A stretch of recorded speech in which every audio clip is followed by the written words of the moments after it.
The Dynasty Pulse weekend warm up, Thursday, September 26th. Segment 1 Intro.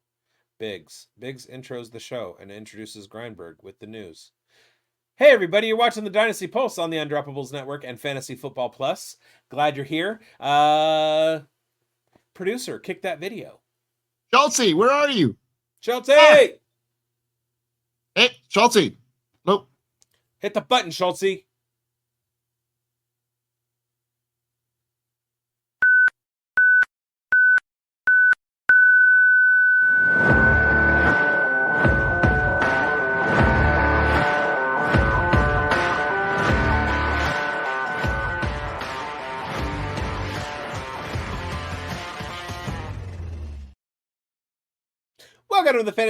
Welcome to the Dynasty Pulse with Bigz and Grindberg on Fantasy Football Plus Network and the Undroppables Network.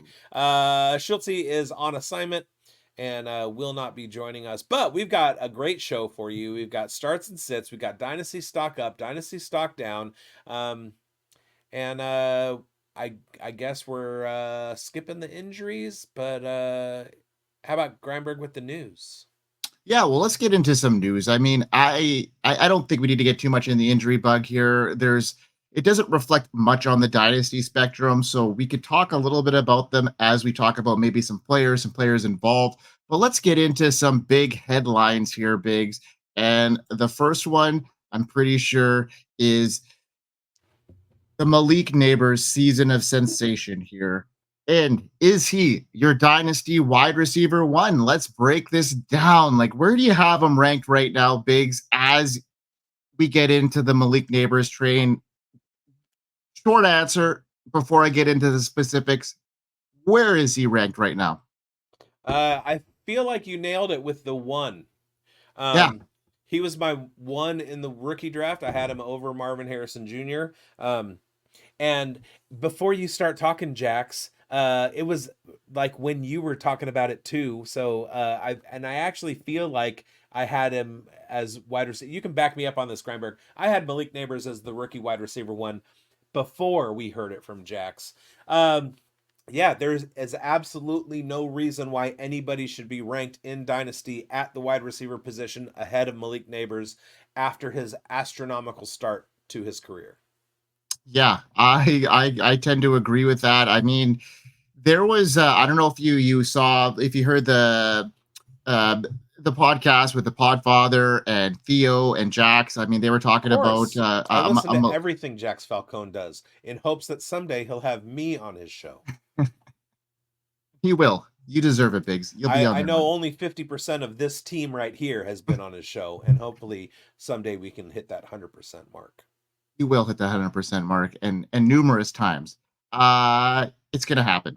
But yeah, I mean, Malik Neighbors, they were talking about it on that show, and they were just saying that maybe Jefferson, because of his trade value right now, is worth a little bit more than Neighbors. But it's like, if you're foreseeing the future, I think the writing is on the wall right now with how prolific he's been. You take all those LSU receivers, and he is kind of like the master clone of them all. And yeah, I right. just you know what I mean? Every time in professional sports, there are brothers that play the same sport. It's always like the older one breaks in, and then the younger ones coming up keep surpassing the older brother. And so he's like the younger brother to Jamar Chase and Justin Jefferson. Now, at this point in his career, he doesn't have the same injuries that Justin Jefferson and Jamar Chase have suffered. So at this point, it's hard to project those injuries. It's easier to say that Justin Jefferson might have recurring hamstring issues, or Jamar Chase might have recurring lingering injury issues. But Malik Neighbors doesn't have that yet, so it's not hard to speculate that he's going to be, at least for the foreseeable future, not going to be dealing with those. It took those guys a couple years to get it. So right now, over the next 2 to 3 years, there's no reason why Malik Neighbors should be outscored by anybody else in the National Football League.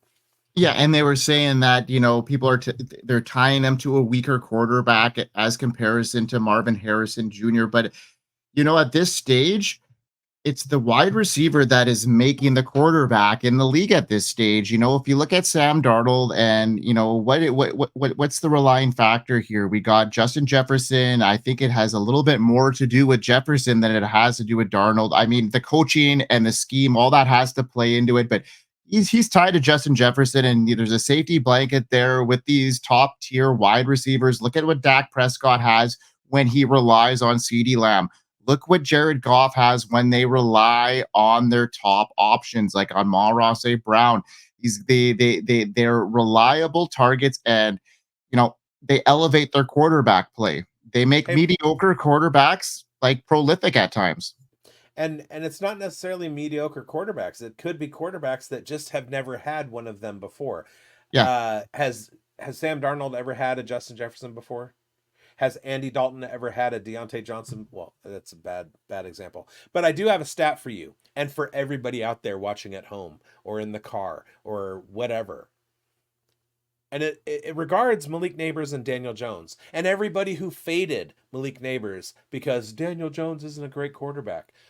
We are only 3 weeks into the season so far, but guess who leads the NFL in catchable throws? Catchable, Daniel, catchable pass, Dan, catchable targets. No, catchable Daniel Jones. targets. No, Oh, Malik Malik Neighbors. Neighbors. That means that Daniel Jones is accurately getting the ball into Neighbors' hands. No other wide receiver in the NFL has as many as 26 catchable targets as Malik Neighbors. Daniel Jones isn't a slouch, y'all. And Malik Neighbors is showing that. Yeah. Well, yeah. Let's go on Malik Neighbors. Prolific. I think it's just gonna keep coming. And yeah, I don't know. Do you want to add anything else to the Malik Neighbors story here, Biggs? He's wearing number 1 for a reason. He's number one, and that's why he's the dynasty number one at this stage. It looks like. All right, Sam Darnold, his dynasty stock is on the rise. He's emerging as one of the most unexpected stars of the 2024 season, currently sitting as the QB2 in fantasy football. This blistering start with 8 touchdowns in just 3 games, including 4 against the Texans. Darnold is proving he could lead a high-powered offense. His performance has been pivotal for the unbeaten Vikings, and with an average of 219 passing yards, almost 3 touchdowns per game, he's quickly becoming a must-have asset, and that in dynasty leagues. He's got his interesting situation, and we talked about it last week on this show. You can't get rid of him if he's playing at this level. You might want to extend him. He's got, Justin Jefferson, who ranks as the wide receiver 5, and there was doubts about Darnold's capabilities this summer. He is silencing critics, showing he can elevate those around him. The 3-0 Vikings is a testament to Darnold's contributions. He consistently delivers strong performance. He's maintaining a fantasy average of almost 20 points per game. Looking ahead, he's got significant tests against the Packers and Jets before their bye week. What's the outlook right now, Biggs?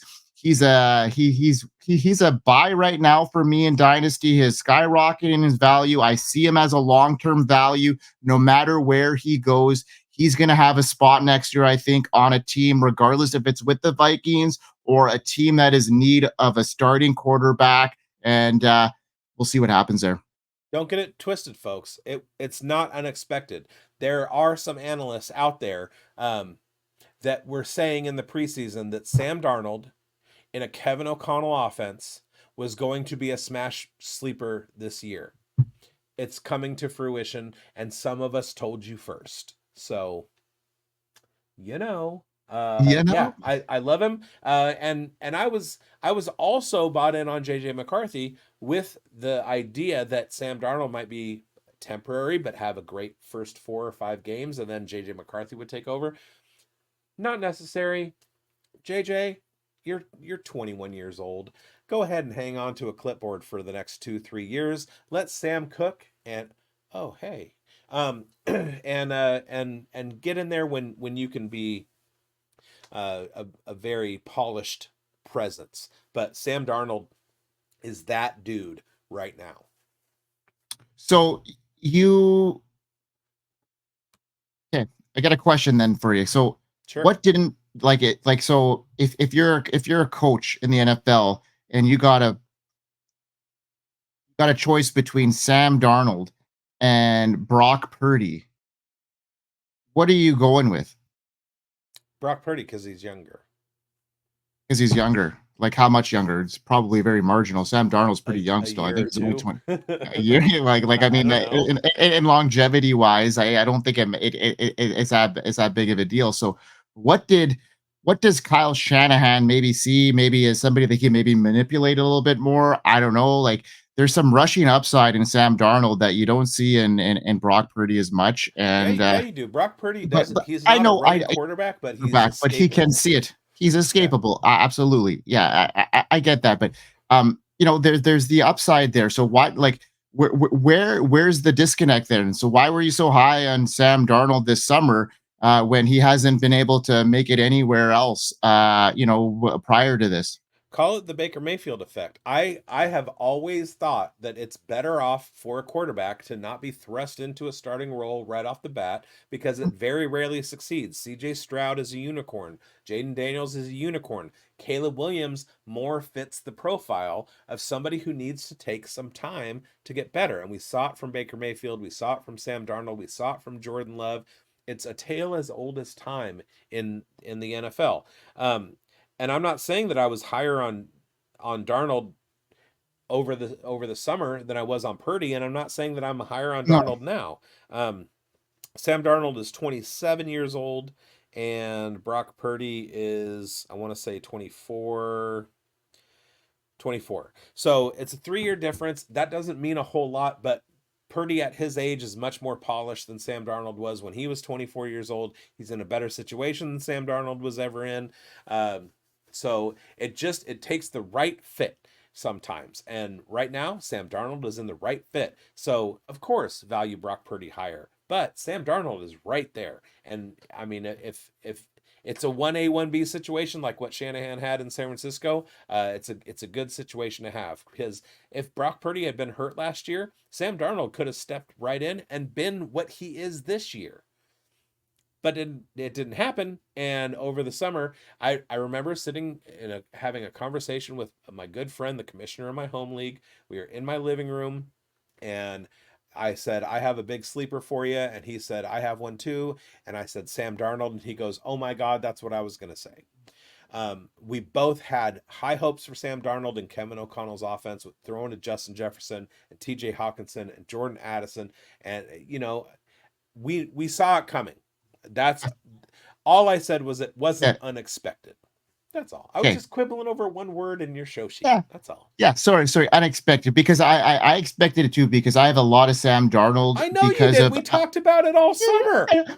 over it, and I had it over the backsplash of 49ers, like because I thought that he might have actually had the opportunity last summer when Brock Purdy was kind of injured headed into the season. And I thought that maybe Sam Darnold could have had that opportunity because I like what I saw. I think he fits that Shanahan offense very well. So I just thought that, and that's why I posed that question to you because it was like splitting hairs there, but you got a guy that was drafted in I think he was second overall, Sam Darnold was by the New York Jets, and you got a guy that wasn't, highly drafted at all in Brock Purdy. So like that's where the question comes in, and now they're in a situation where both of them have very similar value now in Dynasty, and it's so interesting at this stage because 49ers had them both in their Yeah. in And folks, that's the best argument you'll see from two people that agree with each other.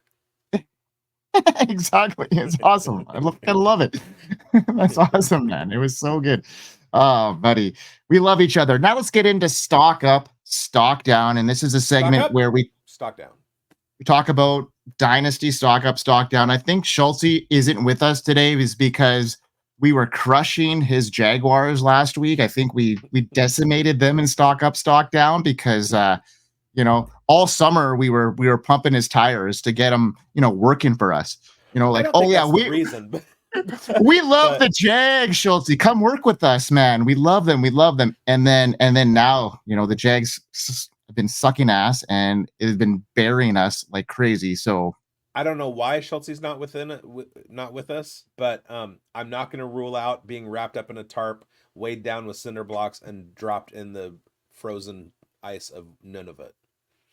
I'm just saying that I'm not close to Nunavut. You're probably closer than I am. Not a chance. Not a chance. You're the one in Canada. All right, stock up. My stock up is Roshan Johnson. Unfortunately, this show is going to drop after everybody in the industry tailed me, and on another show, me calling Roshan Johnson as this week's waiver ad. He is my number one owned running back in all of Dynasty. I've been waiting 2.5 years for this dude. He outpaced DeAndre Swift last week.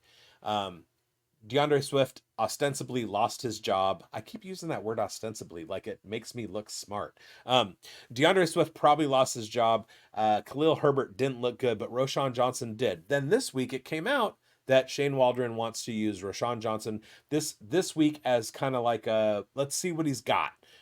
Meaning he's got the RB1 spot this week, and there's no way he's going to give up this. He's going to let go of that. So it's Roshan Johnson. His stock is on the rise. He's still affordable. So go out and do whatever you can to get him. And then we'll talk about my stock down. Bucky Irving or Roshan Johnson? Roshan Johnson. Like straight up trade? How about a straight up trade? I would... If I had any Bucky Irving shares and somebody was going to give me Roshan Johnson for Bucky Irving, there would be zero hesitation. I would break my finger smashing that one. Right then. All right. Okay. You know who my stock up is? I do. I'm looking at the show sheet right now. Yes. I love it. I love it. To get him. Exactly. His stock up is so stocked up. It's ridiculous. Now, and it's typically what we're wanting to do is stock up is guys that you want to sell high on, and stock down is guys that you want to buy low on. But this guy is an impossible buy right now. You think so? I think he's a guy. Yeah, he's an impossible ball. Yeah. I don't know if you want to give up what it's going to take to pry him out of some owner. Well, like I think if you wanted to come at me, you're giving up a few first rounders and like a wide receiver. Yeah. So that's how I take it, is because his stock is just skyrocketing right now, and that's why I'm going to talk about him. So maybe right. I got this segment. Maybe I got the segment wrong. No, you're right. But his stock is up. It's way up. It's way up, and that's Jaden Daniels. He just delivered the performance that could change everything against the Bengals. He was awesome. 21 for 23. 254, 2 touchdowns, 40 rushing yards, and a touchdown. He developed that chemistry with Terry McLaurin. The connection, this is going to be awesome. That game-winning 27-yard touchdown, solidifying their budding partnership with a talent like McLaurin at his disposal. Daniels is going to maximize his production, making him a must-start in the upcoming weeks. The Commanders have a favorable matchup ahead against, the Cardinals, but it doesn't matter about their matchups. It matters about Jaden Daniels and his rushing upside, his dual threat ability, his improving passing skills. He's learning the game. It's becoming slower for him. You could see that after the first game. You could see it after the second game, and now it's slowing down. I think they're in for another shootout, which could also increase his confidence. Daniels is the kind of player who can just change the landscape of fantasy football. His performance not only demonstrates his capability, but also hints he's got a bright future in the league. If you haven't already scooped him up, well, there's no time. It's gone, like Big said. There's no scooping up Jaden Daniels. Here's a guy that you and I both had in at least the top 12. You said that you had him as top 5 coming into the year, and you talk about the fact that he transitions from college to the NFL, and one of those things is take JJ McCarthy par exemple. That's French. Um, JJ McCarthy is 21 years old. He was only at Michigan for a few years. That was his only stop on his career trajectory, and he was in a run heavy offense. He was in the Big Ten, uh, which is really run and defense oriented. Jaden Daniels was at Arizona State in the Pac-12, which is zero defense, air raid, and then he transfers to LSU, and as a sixth year senior goes out and has an historic season and wins the Heisman Trophy. So he's got 2 or 3 extra years under his belt playing football than JJ McCarthy did. The transition from him to the NFL is a little bit easier. He just kind of had to get used to the speed of the game rather than the type of play. And who is the king of air raid offense in the NFL? Cliff Kingsbury, the Mhm. offensive coordinator at Washington. I had zero interest in him when he was reported to be the new Raiders offensive coordinator, but he eschewed that job, went to Washington, and with him and Jane Daniels, it seems to be the perfect fit. He absolutely put Kyler Murray into the top 5 as a fantasy quarterback, and he's doing the same with Jane Daniels. Jane Daniels has the entire skill set that you want at your disposal as a quarterback in fantasy football, and we saw it coming. I said time and time again, he's Anthony Richardson with better accuracy, and that's absolutely coming to the fore. The first couple weeks of the season, everybody said, "Oh yeah, Jaden Daniels is good," but he doesn't pass very much. And then last week, he absolutely lit up the Cincinnati Bengals. Found McLaurin on a couple of really nice deep balls, and he can make throws to every part of the field. There's there's only the sky as the limit for Jaden Daniels. He's perfect. So Stock up. and it's almost like, how some people are going heavy. We're talking about like investing and just, putting your money where your mouth is and just saying things like I'm almost at the stage where Jaden Daniels is hitting the top 3 as a dynasty quarterback, Yeah. so early in his career, and just what we've seen, and he's in a situation where I think it's even better than what is around Caleb Williams' offensive line. So I think when people talk about the offensive weapons that Caleb Williams has around him, the situation that he had around him as a rookie quarterback, well, I don't know. Washington at this stage, their O line is protecting better, and I think that Jaden Daniels with his scrambling ability, they're orchestrating plays for him at this stage of the game that is keeping him safe, and they're making him run in good situations.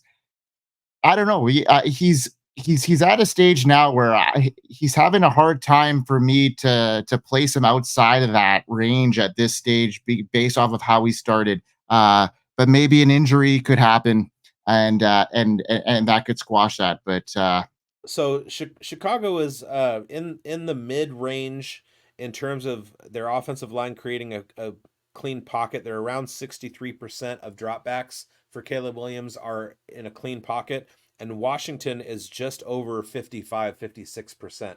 So Caleb Williams is in a much better situation than Jaden Daniels. He has better wide receivers. He has a better offensive line that's creating a better pocket for him, and Jaden Daniels is outpacing him in every aspect of the game.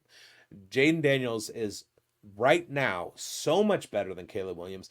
And my JJ McCarthy analogy as far as his age, Caleb, it's not like Caleb Williams was in college football for 6 years like Jaden Daniels. So mm, there's a polish that's there that Jaden Daniels has that Caleb doesn't.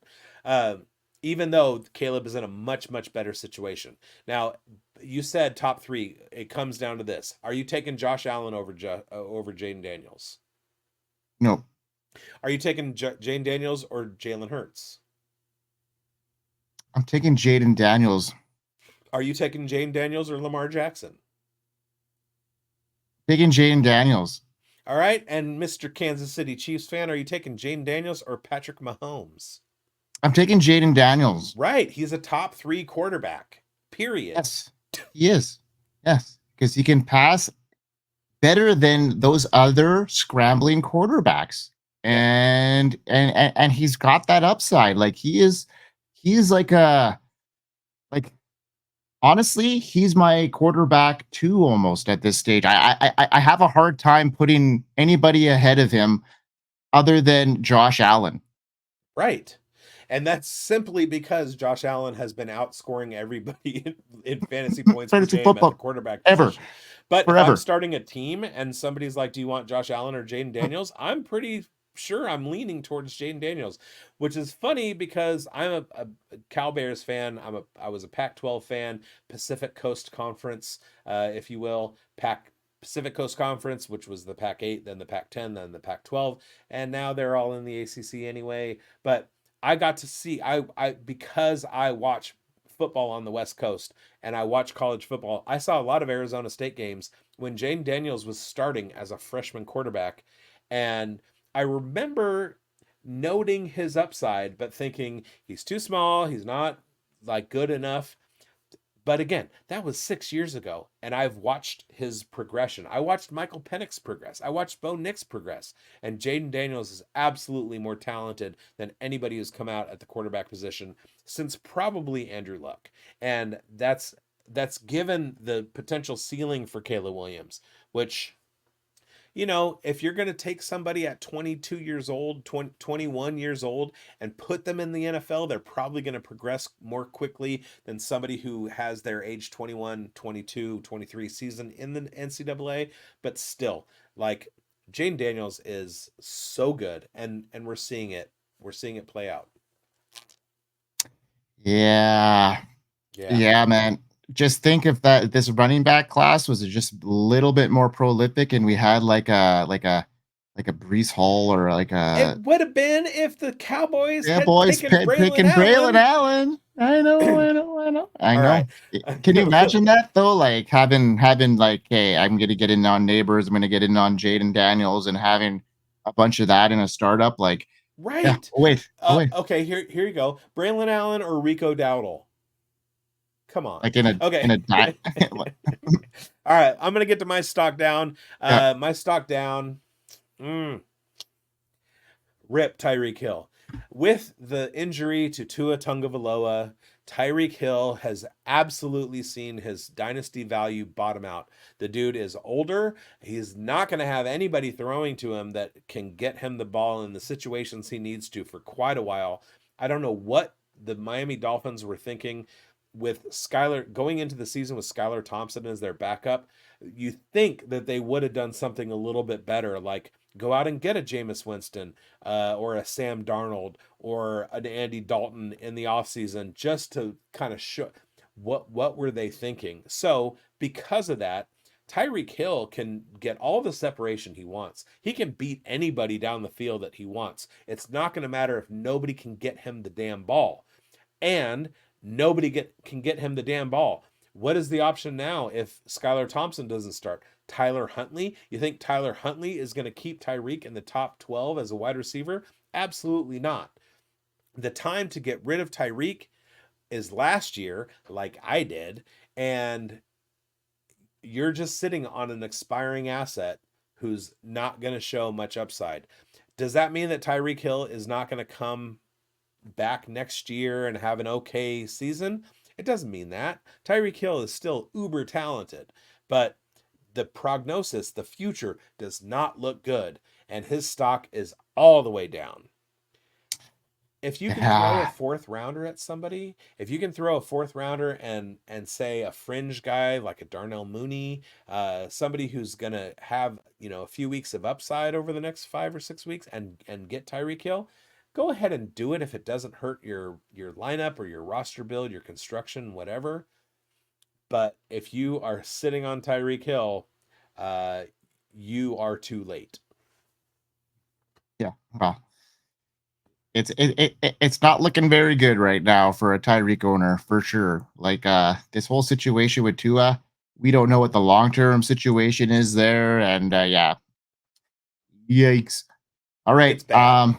Yeah. Who's your stock down? Who's your next stock down? I think I My know. stock. It's a I think I plummeting. know. It's plummeting. His Let stock down. let's just take a second Yes. um, to see where we were on this guy 6 weeks ago. Oh, I had him as a top 10 quarterback. Our yeah, and in many cases, our first quarterback being drafted off the board. Yeah, Uh, yeah. the guy that I relied on this in the Scott Fish Bowl. Um, How's that uh, going for you? the first 3 weeks of the season, the dude looks like he will never do anything in the NFL again. I remember when he was a freshman competing in the national championship, and everybody was like, "This is the best prospect we've ever seen." Who who's your stock down, Mike? Okay, I got a question for you right now. Yeah,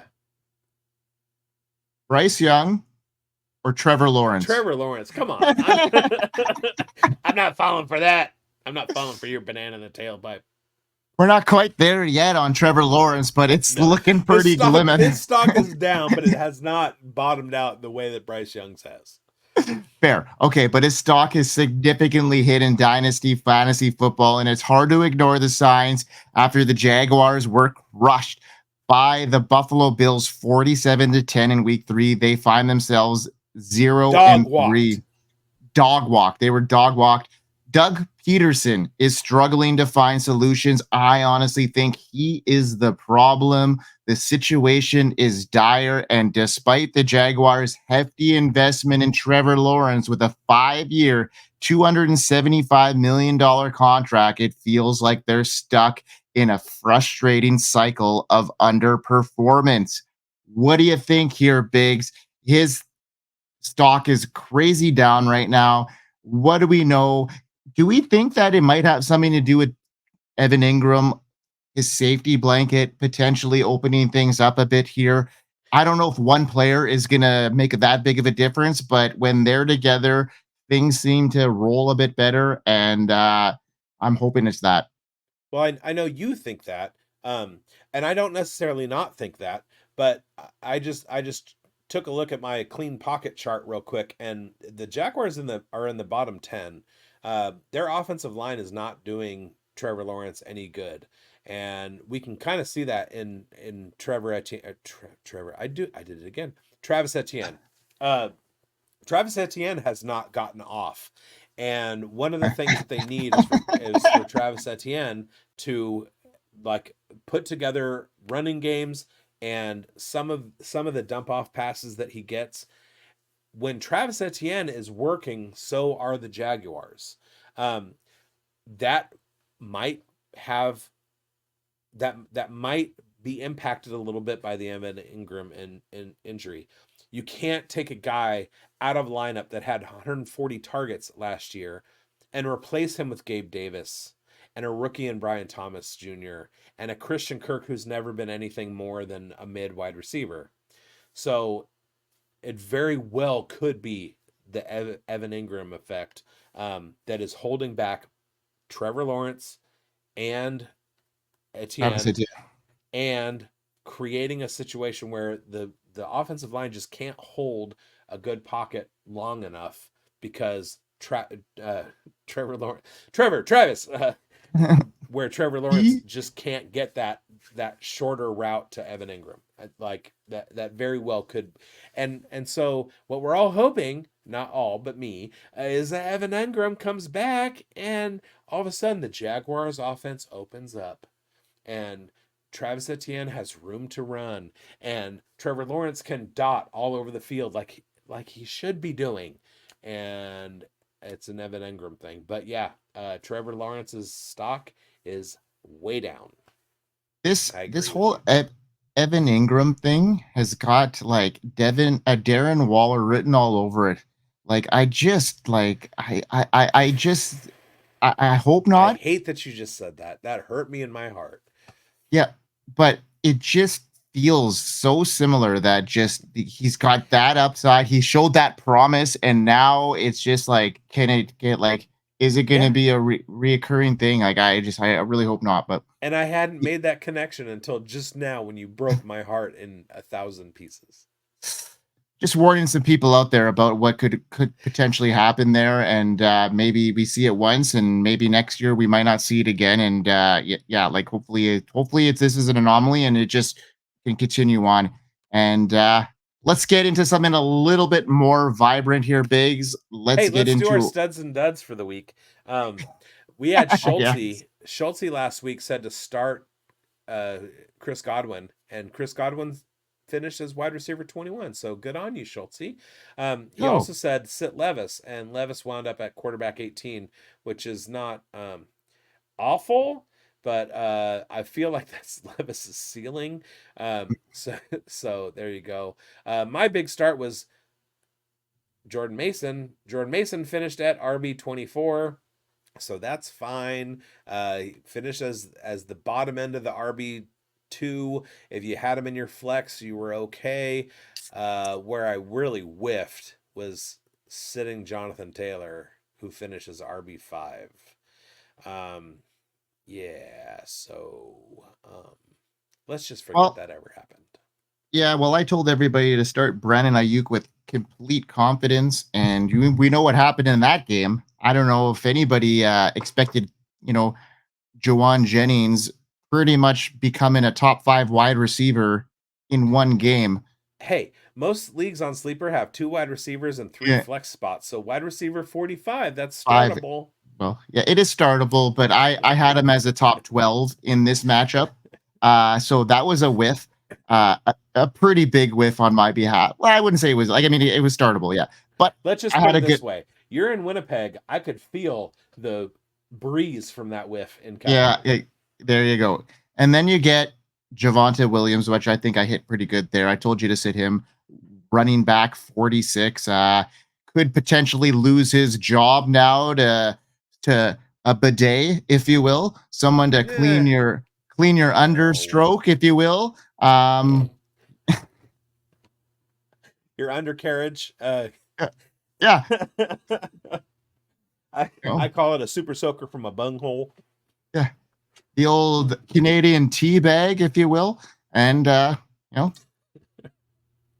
clean out the Yeah, and package. you know, he he to Javonte Williams' credit, he was vultured for a touchdown by Jaleel McLaughlin, and if Javonte had gotten that, then he'd have been in better shape. But Yeah, that's and hey, and maybe a bidet wouldn't have taken shape in that game. That's a huge lot. That's a like Tyler Batty in the game. That's a yeah, big whiff. Like I mean, that's a sure. huge like that's not good for Javonte Williams. He that's Quintorius catching touchdowns at tight end for Houston, whatever his name is. You know who I'm talking about. Yeah, All right, let's get into our starts and sits for the week and get the fuck out of here. All right, my first start is Schultze's mom. awesome. My first start I'm is sorry. Schultze's dad.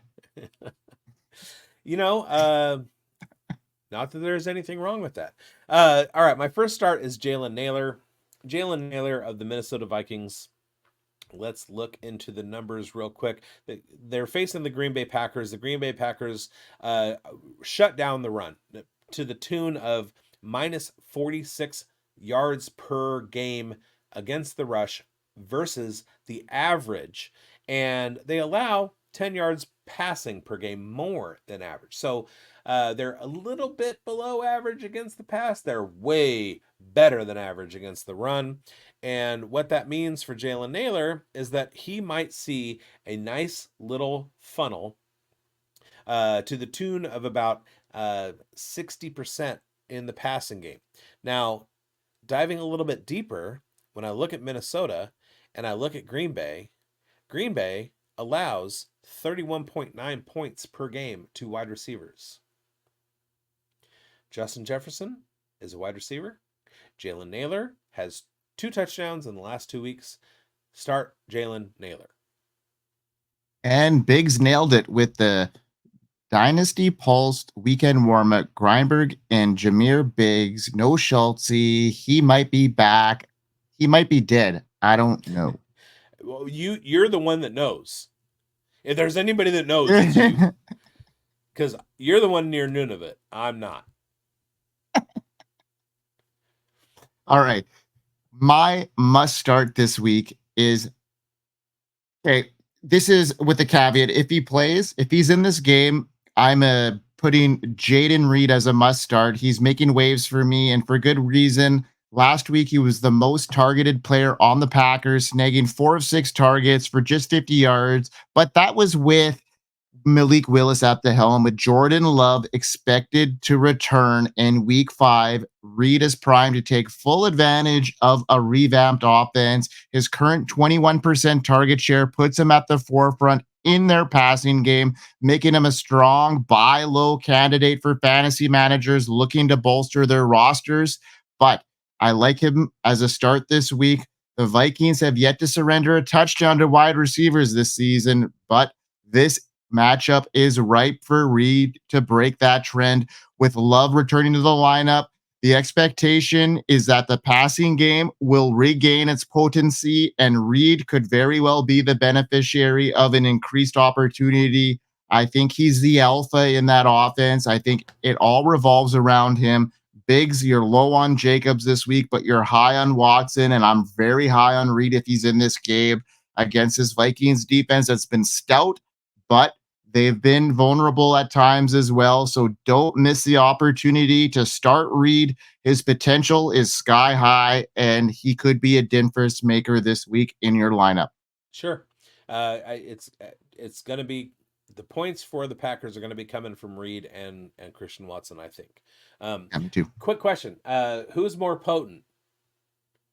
The Green Bay Packers with Jordan Love back in the lineup, or Schultze's dad?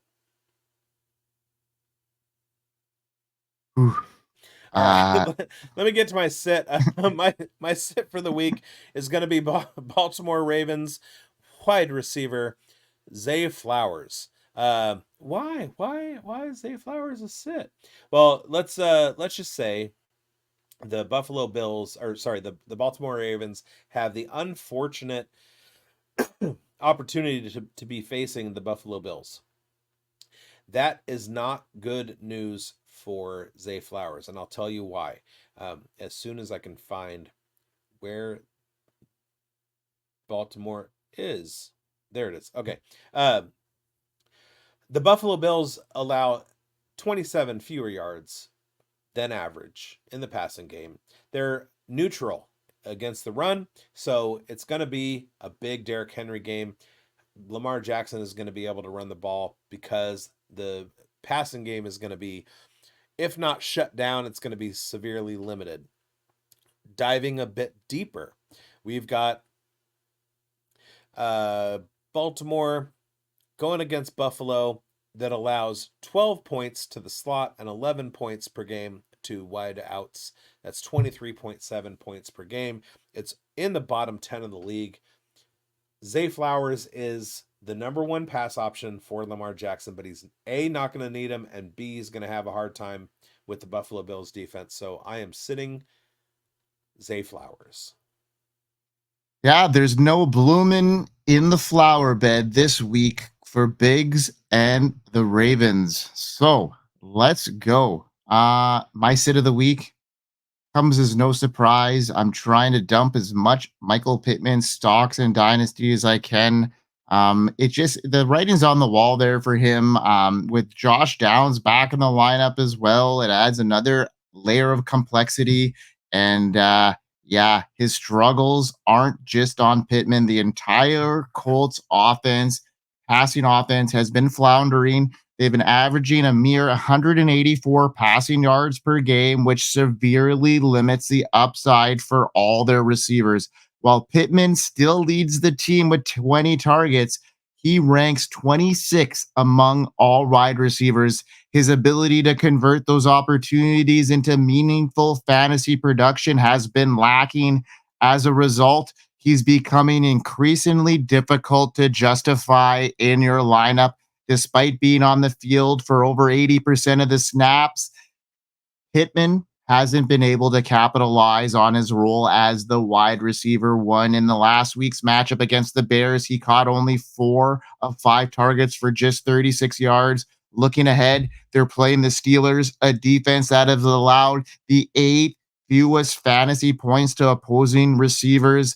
Given the matchup, Pittman's outgoing struggles, he's looking more like a wide receivers 3, wide receiver 4 option rather than a dependable starter. So it's a fall from grace here. So I'm looking at other alternatives ahead of Pittman, and it just looking bad for his overall outlook, his dynasty outlook, and just things in general for Michael Pittman Jr.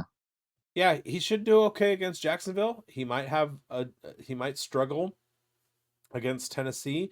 And then what's the other team in the division? Houston. No, Houston, Jacksonville, Indianapolis, and who's the other one? Who can find it first? Me or you? Who can find it first? Me or you? You're getting in my head. Oh Lord. Where is it? Tennessee. I said Tennessee. Tennessee, Houston, Colts, Jacksonville. There's only 4 teams. Yeah. You didn't say Tennessee.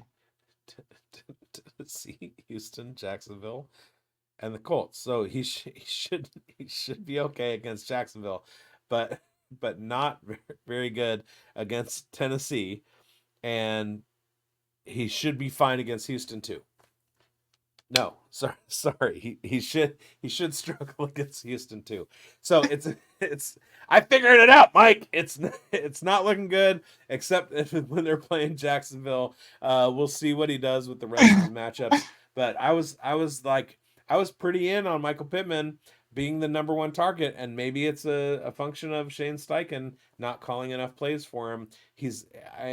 You think that he might have some weapons with Alec Pierce running wind sprints and Anthony Richardson being able to find him, but Josh Downs is back playing that slot role.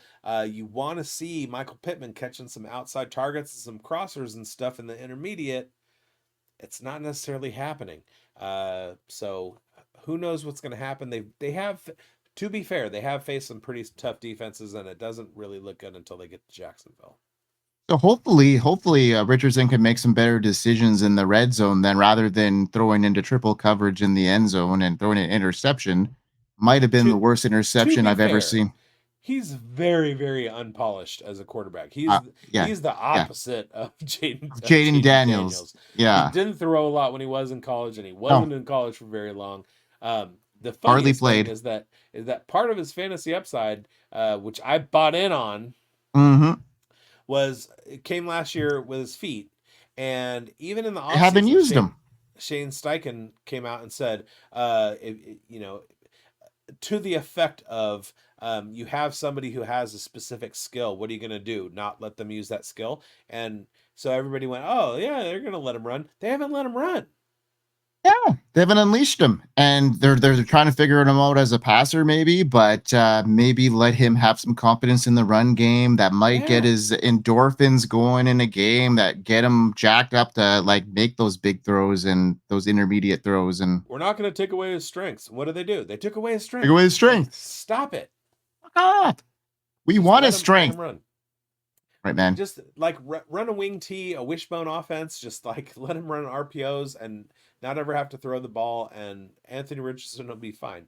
But then again, Michael Pittman won't. So what are you gonna do? What are we gonna do? Indianapolis is in a hard spot. They're not quite as down as Jacksonville. You know who else is in a hard spot? As down as Jacksonville. Who else is in a hard? Yeah, buddy. Apologies to Schultze's dad. Never met you, my man. So we're just riffing because you might be a good dude. Yeah, and he obviously needs our fantasy advice in more than one way, depending on what kind of fantasy you're looking at. But anyhow, let's go, Bigz. Week 4, weekend warm up, wrapped up. Let's fucking go, man. A bow. We got it wrapped up in a bow. Bigz has got a job at a liquor store now, so watch out, folks, because we're in fucking trouble.